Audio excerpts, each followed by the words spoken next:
Hello, my name is Matthias Cavodi. I'd like to welcome guys to my channel. Today we're going to talk about a pretty interesting miniseries called X-Men and Spider-Man. It came out in 2009, 4 issues long, written by Chris Gage and art by Mario Alberdi. The art is a real treat. It's really good. This edition that I have, it's from Spain, and there's no one credited as the colors, so I don't know if Mario Alberti also did the colors that accompany the art very, very well, or they just forgot to mention the poor colorist. So, that aside, before I spoil this story, the plot's okay.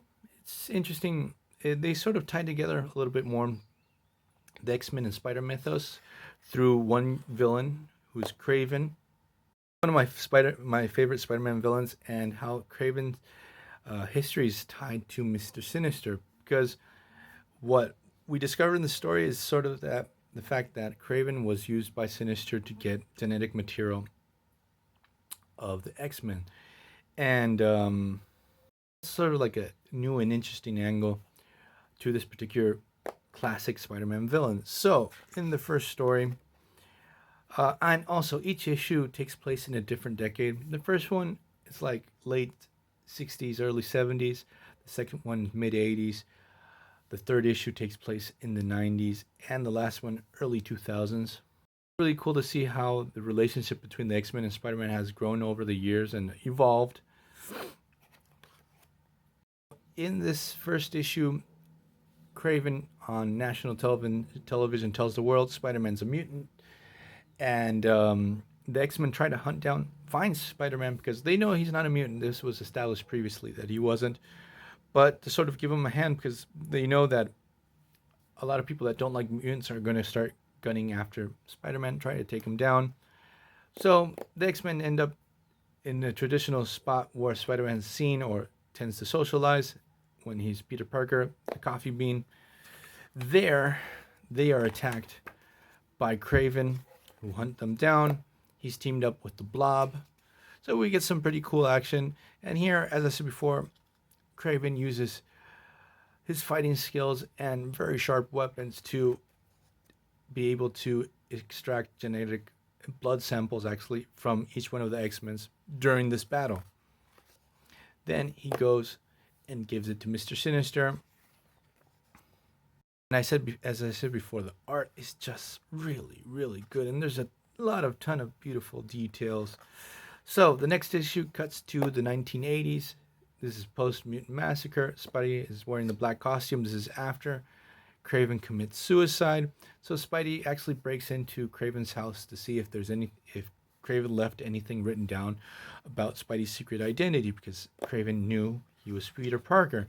But he discovered information about Mr. Sinister and the secret lab that's hidden deep beneath the city of New York under the sewers. So the X-Men and Spidey team up. They cross paths with the Marauders. And after this pretty epic battle, it's pretty good, we discover this hidden lab of Sinister's where he was doing these really messed up experiments on X-Men clones of the original X-Men. They're all grotesque and all messed up. In the third issue, we have, after the X-Men defeat Mr. Sinister, they find plans that Mr. Sinister was trying to get genetic material from Cletus Cassidy. They go to Spider-Man to see what they can find out about this particular individual. They discover the whole thing with Carnage. So they go to the Wiseman Institute where they're keeping Cletus, because Carnage and Mr. Sinister are going to be real bad news, especially if he tries to clone Carnage. So the heroes battle it out. And this is during the time that this is Ben Reilly, actually a Spider-Man clone, even though he thought he was the real deal. So there's actually a real cool moment where Mr. Sinister goes into Spider-Man's mind and tells him, it's like, get away from me, you monster, you impure clone. So this really shakes Spider-Man up. He thought he was the real deal. He doesn't know if he's just playing with them as a psychological game or not. And then the last issue, and sort of the weakest one, is early 2000s. Sinister creates a clone of Craven that has all of the X-Men superpowers. This guy's like super powerful. He's a legit legitimately very dangerous, and he attacks the X-Men. Spider-Man's there obviously because they thought they were dealing with the original Craven. And what happens in the story is actually, while the battle transpires, they tell this clone, it's like, hey, they Sinister clone you. You're just his his slave. Like the original Craven wouldn't have nothing to do with this serving someone like in such a manner and stuff like that. This sort of rubs this clone the wrong way.